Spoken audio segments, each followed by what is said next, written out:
everyone, this is Tamara from ShelfAddiction.com and welcome to episode 26. Today I'm reviewing and talking about a series binge. I just finished reading recently 4 books by Jennifer Armentrout. This series is called the Dark Element series. Technically, it was 3 complete novels and 1 novella, and I'm excited to share that with you guys today. Before we jump into that, if you'd like to get in on this conversation or give me some feedback on one of the books or all of the books or the series overall, please let me know what you think and tweet at me. I'm on Twitter at ShelfAddiction. So let's jump right into it. If you are not familiar with what the Dark Element series is, it is a young adult, somewhat new adult fantasy series. It's also kind of romance, so I guess it falls in paranormal romance as well, and it's a really fun group of books. Before I get into the books themselves, let me just say I have read Jennifer Armentrout in the past, and I seriously just adore her writing. It's always a fun time. It's nothing really too serious, but you really get vested with these characters, all her characters. Every single book that I've read from her, I really remember it very well. I like the characters, I like the heroes and the heroines, and I like the, kind of sarcastic or wit that she injects into her characters. And of course, Armentrout does that as well with this series. I read this in order. I did pick up the full set on Kindle on Amazon. I believe they had a $2.99 sale or something. So I got all 3 books and the novella or short story, which is the short story was about 105 pages. I got all of it for, I believe it was $2.99. I don't know if there's a sale now or how much the regular price is, but I'll leave a link below if you're interested in checking out this series. So the series started off with the novella, which is Bittersweet Love, and this kind of starts off with characters that aren't the main characters in the rest of the series. Jasmine and Des are childhood friends, and eventually Des became Jasmine's crush. They're both gargoyles, which are called wardens.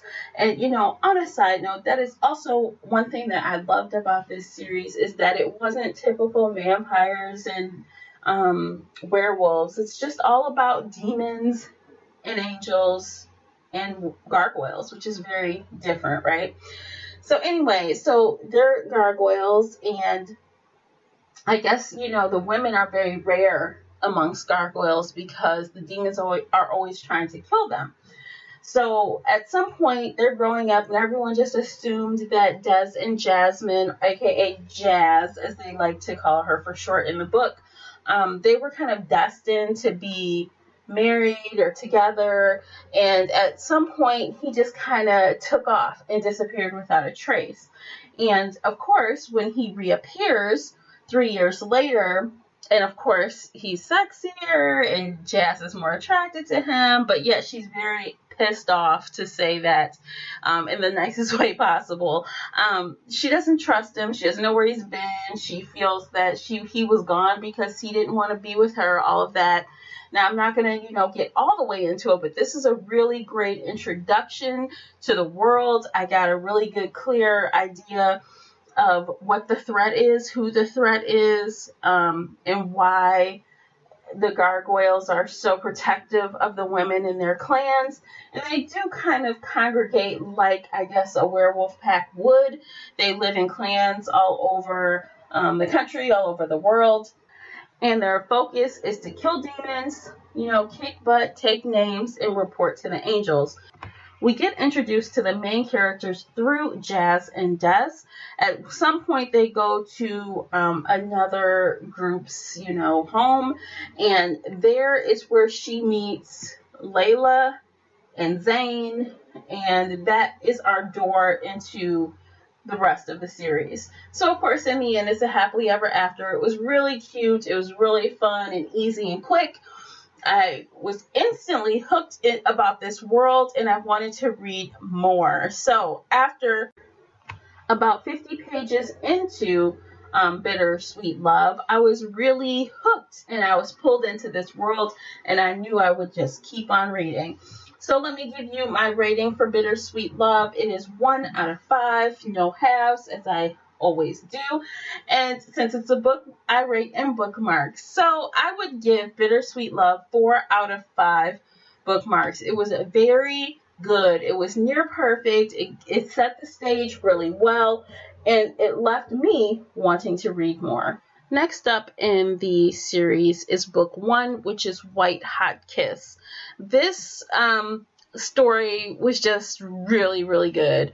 We are introduced to 17-year-old Layla, who, she has a lot of problems with who she is, her identity, and that's because she's kind of torn between two worlds. She's half demon and half gargoyle, and she has the ability to do things that other demons can't do, and that is to take someone's soul by essentially kissing them. She also can't transform in the same way that other gargoyles do. In these books, essentially, they look like humans unless they're in their sleeping form, or they transform when they are in battle mode and other things. So they're able to control when they look like a gargoyle, versus when they look like stone when they're kind of sleeping to heal and all this. But unfortunately, Layla can't do any of that. She's stuck in her human form, and on top of that, she can't even imagine being with another gargoyle because of her abilities to steal souls. And she was raised by the warden. She was found and raised, and what she did kind of, I guess, to try to fit in, she tags demons. She goes around, she finds low-level demons, and she tags them for the gargoyles to come later. During all of this, learning about her, we are introduced to Zane, and pretty much Zane was there when she was first, brought home, and his father kind of put him in charge of her and kind of told him to look out for her. And as they've grown up together, Layla has had an extreme crush on this guy, and he kind of sees her as a young child or little sister for a while, and then suddenly the way he looks at her changes, and everyone sees it except Layla, of course. But amidst all of this, she meets Roth, and Roth, oh my gosh, Roth, Team Roth over here, by the way. He's a tattooed, very sexy demon who claims to kind of know everything that she doesn't know. She wants to know what he knows, how he knows it, and ironically, she can kiss him without any problem. Now, along with Roth's tattoos come all kind of interesting things like snakes and kittens and all kind of things that come off his skin.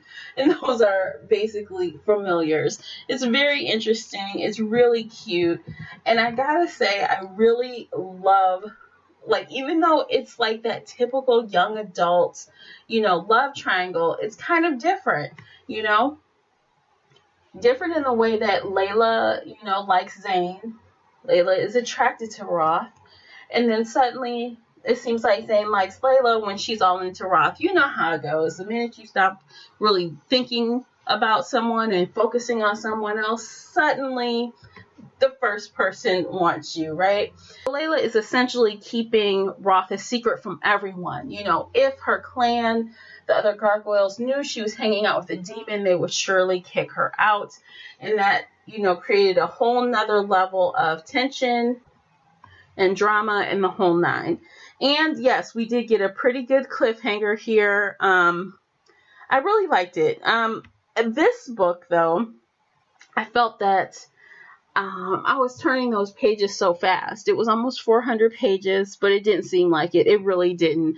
It was a really fast read. I was really into it. I really like Layla and Zane together.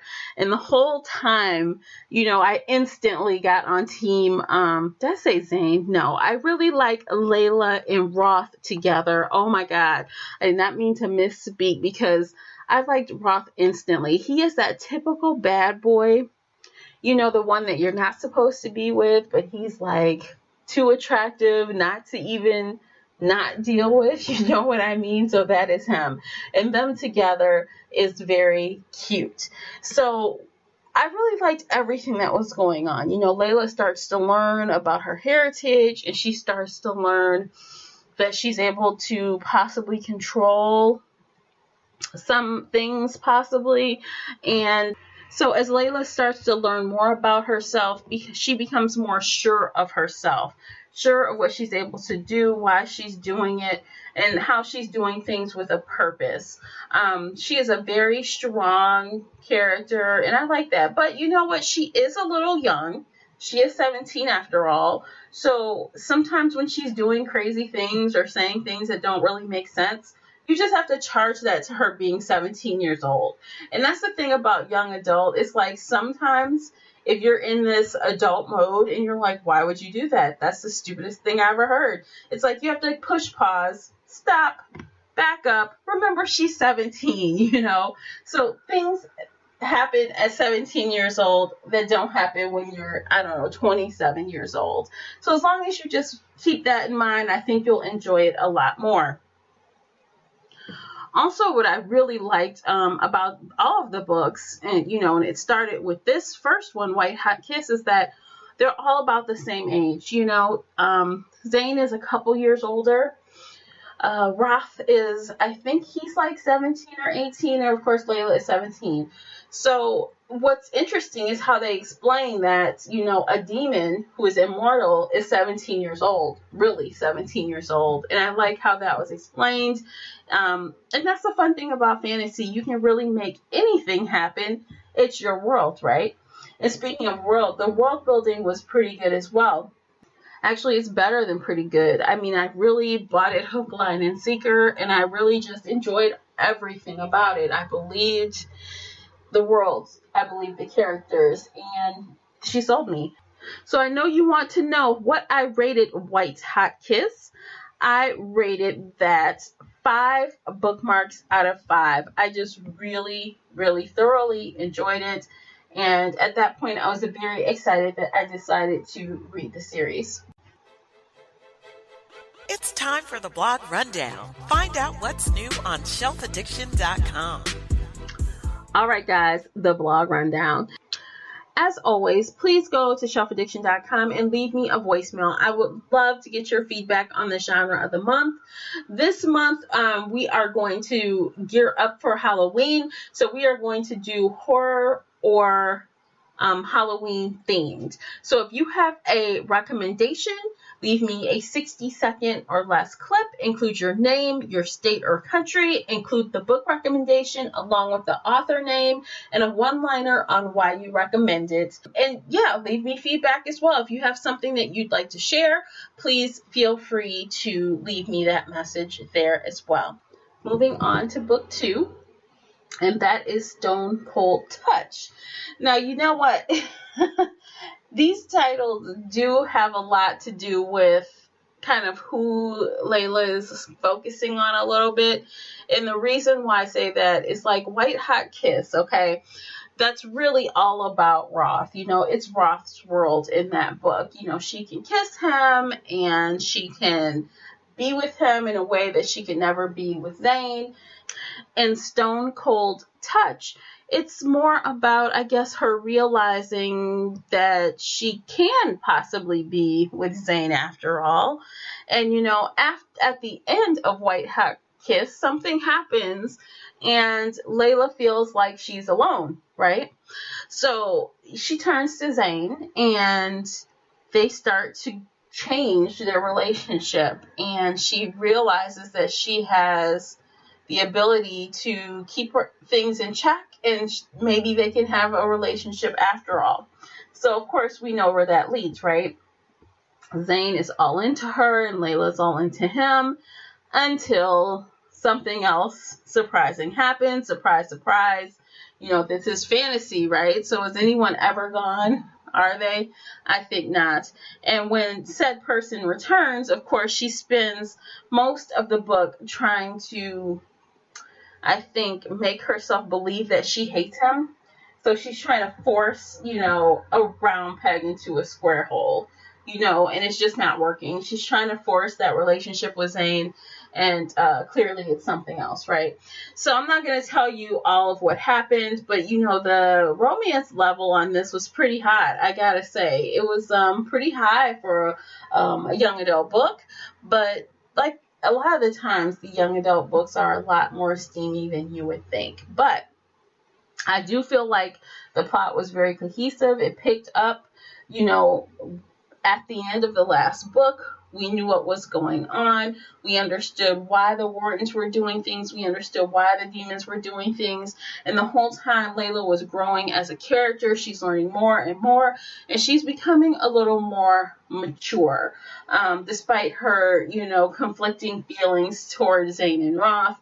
And, a very complicated young type relationship, how that goes, where she's mooning and wondering and thinking about what could be and what couldn't be, but when it comes down to it, she makes the right choice, the choice that all the readers wanted her to make, and the book comes together. And ironically, this book, while Zane got a lot more face time in this book, it did not make me like him anymore. It's like he is really cold. I mean, he's so boring sometimes, and I don't think he means to be. I just think that's a product of his environment, but he does warm up a little bit when it comes to Layla, but he's a little delusional in some ways. But, in the end, they're friends, and they grew up together. They're family. So I think, what happened had to happen, and I was glad that Armentrout didn't, take the easy way and kill someone off. I like when the leading lady actually makes a decision instead of getting out of it by death or some other, way. She actually womaned up and made a choice. So that is a good thing. While the story might have been a tad predictable, I enjoyed every moment anyway. Now, this one went over 400 pages. The other, I think, was 388. This one came in at 464, so it was a tad longer, but I enjoyed every moment.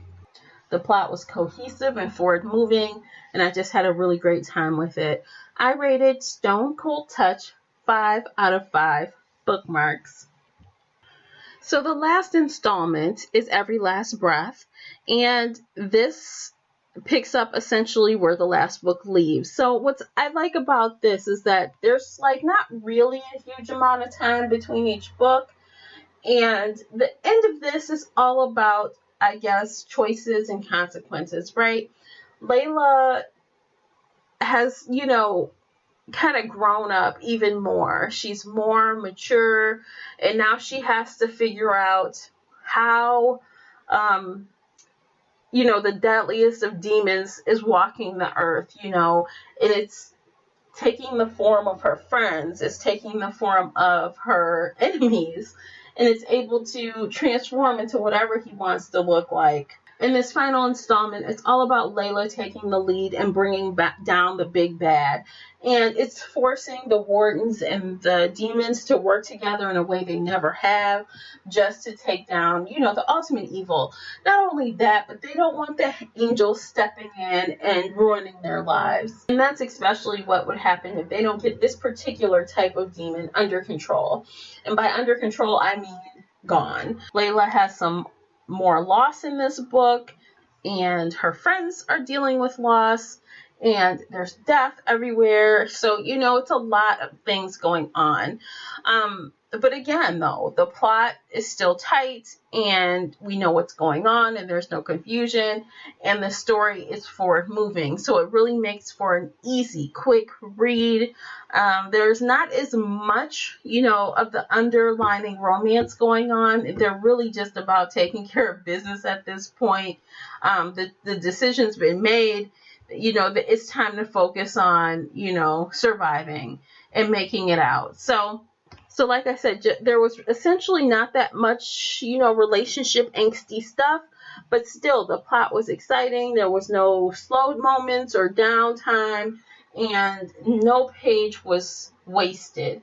I think that, of course, it still had it's moments of drama and it's, you know, moments of angstiness, but what do you expect? The girl is 17 years old. She's been through a major trauma, more than one.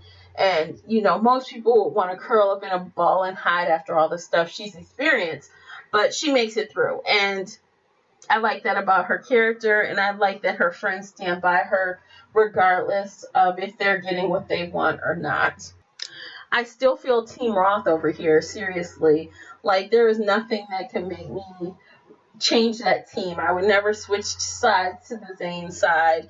Roth's character is just, I don't know, he's like the baddest of bad, but he's so good.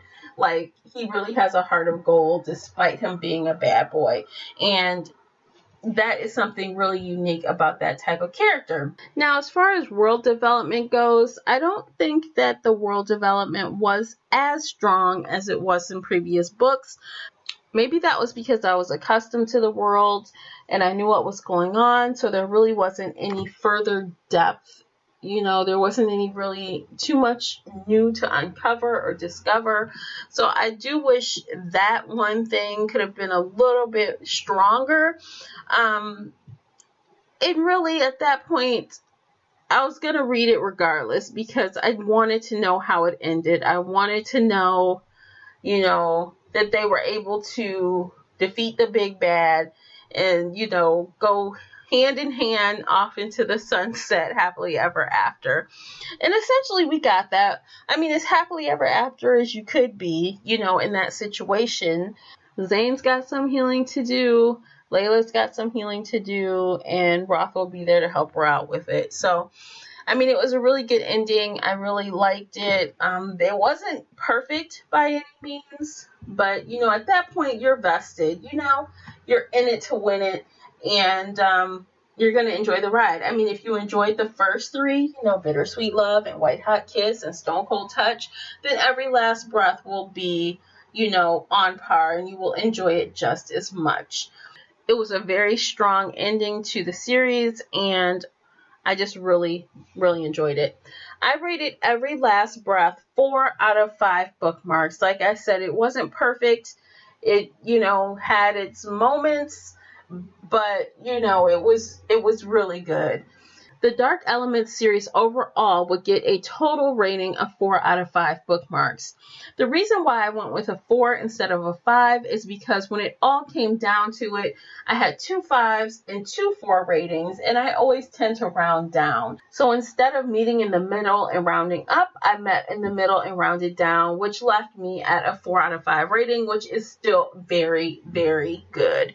This is definitely, if you're a fast reader, you could plow through these 4 books in 3 days. And that's essentially what I did. You know, I just took a weekend and just plowed through these books, and it was just worth it completely. So obviously I recommend this series. If you enjoy fantasy, if you enjoy young adult fantasy, then this would be perfect for you. If you want to try fantasy, but you want something that's a little light and not too heavy and not too complex, then this will be right for you.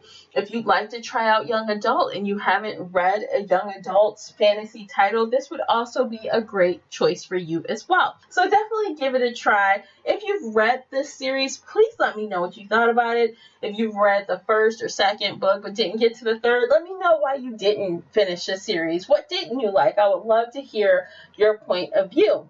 So that's it, you guys. Thank you so much for listening, and I will talk to you again on this weekend when I post Pop Culture Sunday. Before you go, please hit that follow button on Spreaker, the only place where you can listen live, or subscribe and listen later on iTunes, Google Play Music, YouTube, and the Stitcher app. Thanks again, and until next time, happy reading. Bye, guys.